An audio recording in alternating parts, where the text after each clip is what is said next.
आज नाशिकमध्ये महाराष्ट्रातील प्रथम सेंट्रल पॉवर रिसर्च इन्स्टिट्यूट या संस्थेची इलेक्ट्रिकल टेस्टिंग लॅबचं आज या ठिकाणी उद्घाटन होतं आहे। या टेस्टिंग लॅबच्या माध्यमातून जवळजवळ 5 वेगवेगळ्या प्रकारच्या टेस्टिंग्स या ठिकाणी होणार आहेत आणि या इलेक्ट्रिकल टेस्टिंग लॅबसाठी या इलेक्ट्रिकल टेस्टिंग लॅबला मान्यता जी आहे जागेसाठी तत्वता मान्यता ही फेब्रुवारी 2013 मध्ये झाली होती। परंतु या ठिकाणी आज जाहिरातीमध्ये भुजबळांना जशी नेहमीची सवय कुठलाही प्रकल्प आला का तो माझ्यामुळेच आला आणि आला तर त्याचा फायदा कसा घ्यायचा आणि माझ्यामुळे होत नसेल तर मग त्याच्यामध्ये अडचणी कशा निर्माण करायच्या, मला असं वाटतं का ह्या गोष्टींमुळे ते अतिशय प्रसिद्ध आहेत। आणि म्हणून आजच्या या इलेक्ट्रिकल टेस्टिंग लॅबच्या माध्यमातून मी सर्वांना या ठिकाणी सांगू इच्छितो की या टेस्टिंग लॅबला जरी फेब्रुवारी 2013 मध्ये मान्यता मिळाली परंतु खऱ्या अर्थानं त्यांनी या जाहिरातीमध्ये म्हटलंय 27 जुलै 2013ला 100 एकर जागा दिली, परंतु या ठिकाणी मंत्रिमंडळाचा निर्णय 30 सप्टेंबर 2015 केंद्रीय इलेक्ट्रिकल टेस्टिंग लॅब नाशिक येथे स्थापना महसूल म्हणजे 30 सप्टेंबर 2015ला याची मान्यता कॅबिनेटमध्ये जागेची विनामूल्य राज्य शासनाला ती त्या संस्थेला द्यावा लागली।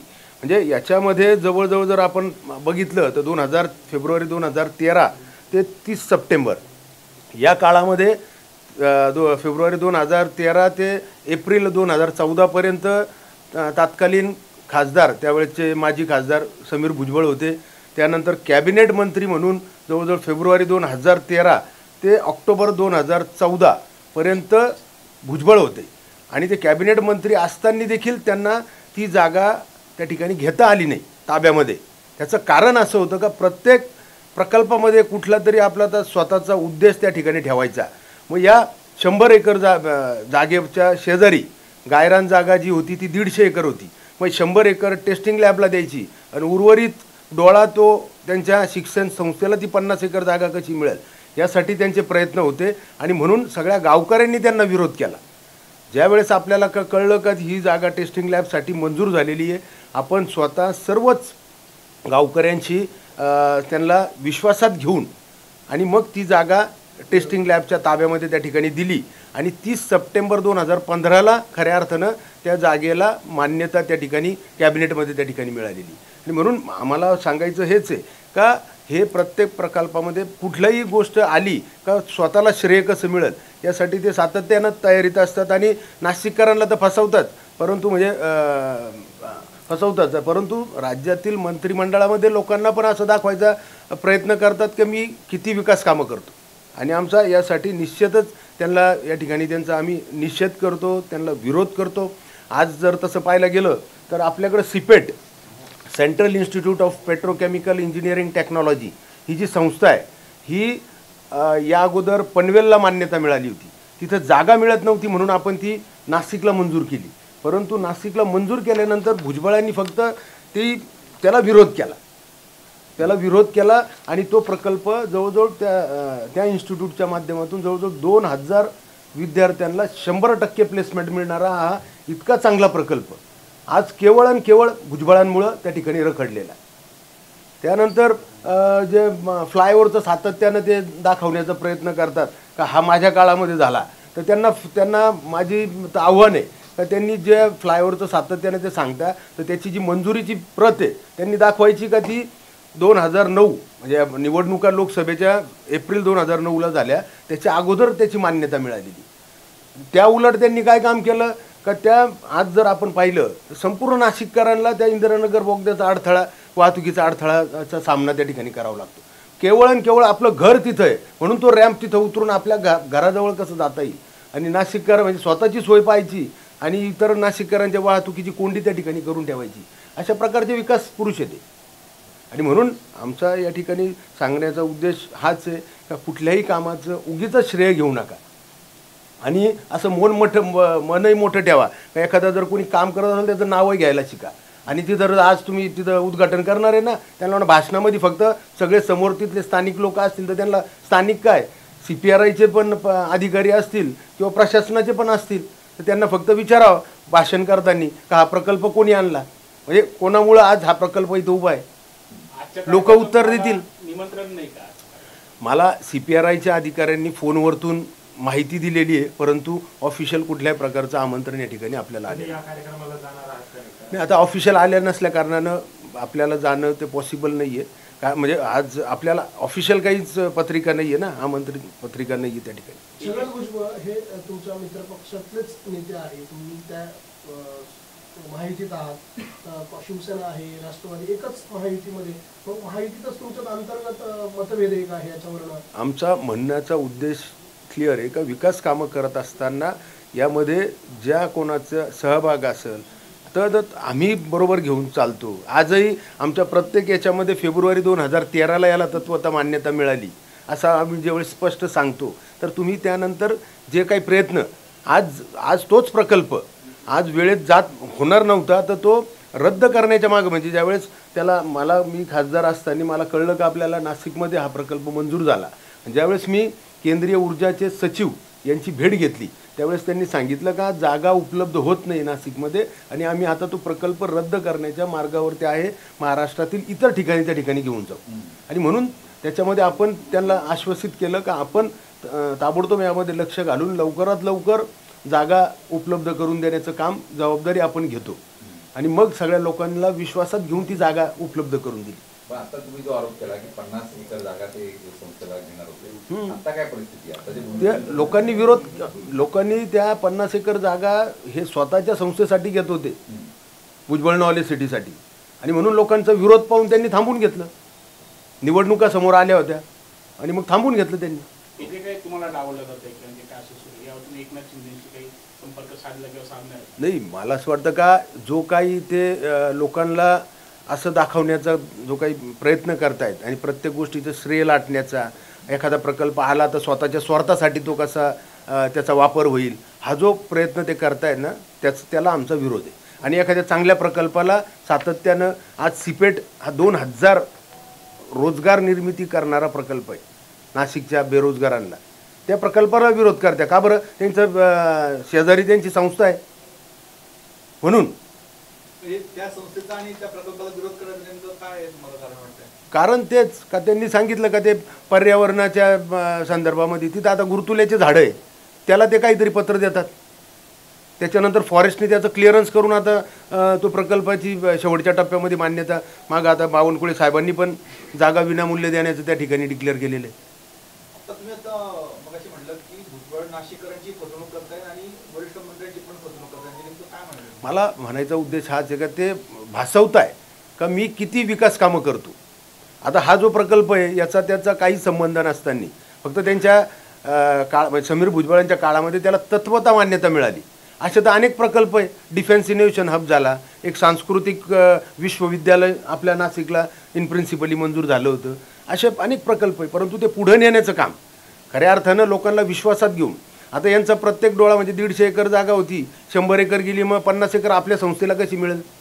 मग का झालं नाही? ते 1.5 वर्ष कॅबिनेट मंत्री होते, 1.5 वर्ष ते कॅबिनेट मंत्री होते, मग का नाही त्यांनी जागा ताब्यात घेऊन त्याच वेळेस भूमिपूजन केलं?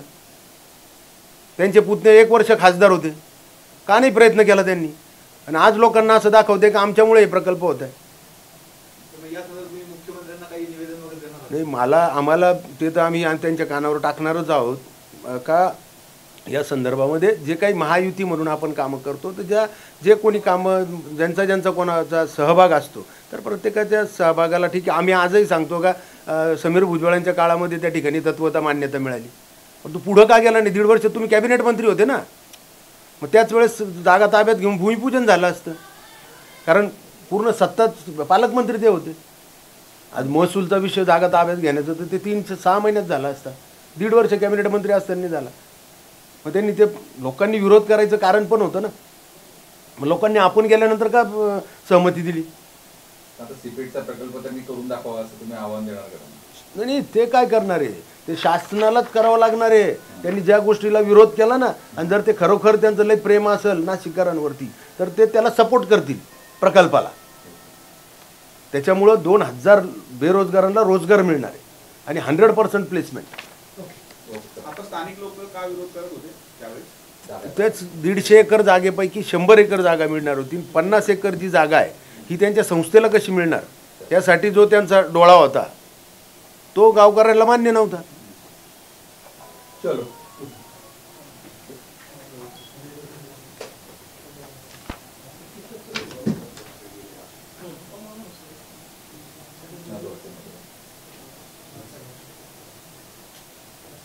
पेपरला जाहीर द्यायला पाहिजे. जाहिरात देऊन काय आहे? जाहिरात आता तुम्हाला माहिती ते जाहिरात. तर हां ते बरोबर आहे. आज सगळ्या पेपरला बातम्या आल्या असत्या. किंवा किमान एक निवेदन तरी पाठवून दिलं असतं. हां ते बरोबर आहे. ते काल कात घेतल्या सुद्धा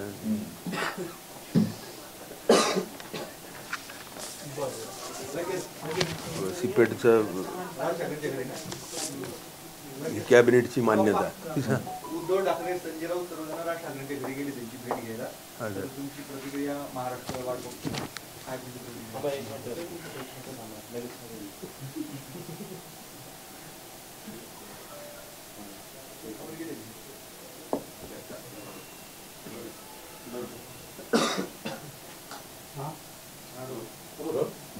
संजय राऊत, उद्धव ठाकरे, अनिल परब हे सर्व नेते राज ठाकरेंच्या निवासस्थानी गेलेले आहेत. आता दोन्ही पक्ष एकत्र येण्याची चर्चा आहे, त्या पासून ही भेट असू शकते. आपली काय प्रतिक्रिया? मला असं वाटतं का या संदर्भामध्ये महायुतीच्या सर्वच नेत्यांनी सांगितलेलं आहे का दोघं भाऊ जर एकत्र येत असतील तर सर्व महाराष्ट्राला आनंद आहे. परंतु या संदर्भामध्ये कोण शेवटी जनतेला विकास कामं आणि त्यांच्या ज्या समस्या असतात त्या सोडवणारं नेतृत्व हवं असतं.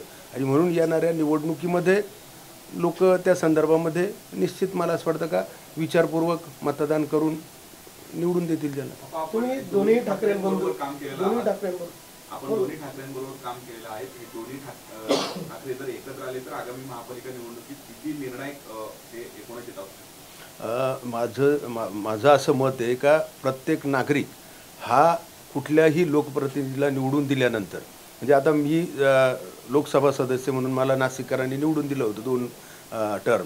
परंतु ज्यावेळेस राज्यस्तरीय प्रशासकीय कामं अडतात किंवा काही गोष्टींच्या अडचणी येतात तर त्यावेळेस त्या ठिकाणी राज्य शासनाच्या मार्फत ते कामं समजून घेणं आणि त्यावरती पर्याय काढणं किंवा त्या गोष्टीचं ते त्या लोकांना समाधान मिळवणं, त्या समस्या सुटणं हे असतं. आणि म्हणून आपल्याला जो अनुभव आलेला आहे तर मला असं वाटतं का लोक निश्चितच जे कोणी कामं करणारे लोक आहेत, राजकारणामध्ये आता विकासाची स्पर्धा सुरू झाली आणि म्हणून विकासाच्या स्पर्धेमध्ये जो विकासाचा दृष्टिकोन असेल, जो विकासाचं दूरदृष्टी असेल अशा लोकांना निश्चित प्राधान्य मिळेल. पण तुम्ही दोन्ही ठाकरे बंधूंसोबत काम केलेलं आहे. आता एकनाथ शिंदे यांच्यासोबत काम करत आहात. या तिघांपैकी आपल्याला उजवं कोण वाटतं? कोणाचं काम चांगलं आहे, कोणाच्या बाबतचा आपला अनुभव चांगला आहे? मला असं वाटतं का प्रत्येक पक्षश्रेष्ठीमध्ये प्रत्येकाची एक वेगवेगळी क्वालिटी असते. परंतु आमच्यासारख्या लोकप्रतिनिधींना कामं, आमच्या ज्या समस्या जनता आमच्यापर्यंत घेऊन येते आणि त्या राज्यापर्यंत पोहोचवण्याचं काम आम्ही ज्यावेळेस करतो आणि त्यातून मार्ग काढतात तर मला असं वाटतं का या संदर्भामध्ये शिंदे साहेबांनी अतिशय उत्तमरित्या प्रत्येक येणाऱ्या लोकप्रतिनिधी असेल किंवा सर्वसामान्य माणूस असेल यासाठी जे काही काम करतात तर निश्चितच ते कौतुकास्पद आहे.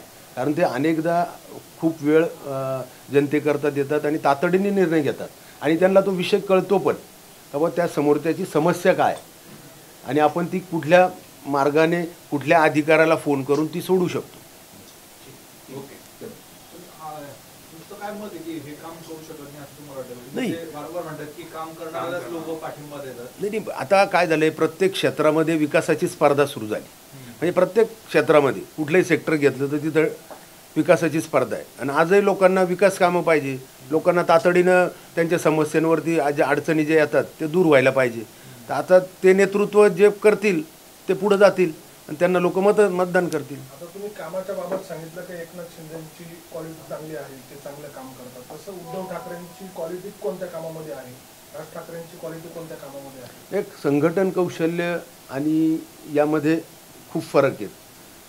संघटना आणि लोकांचं पक्ष, संघटना आणि पक्ष, संघटना जरी मजबूत राहिली परंतु पक्षाचं नेतृत्व करणारा माणूस तो ज्यावेळेस समस्या सोडवतो तर लोक ॲटोमॅटिकली त्यांच्याकडं वळली जातात.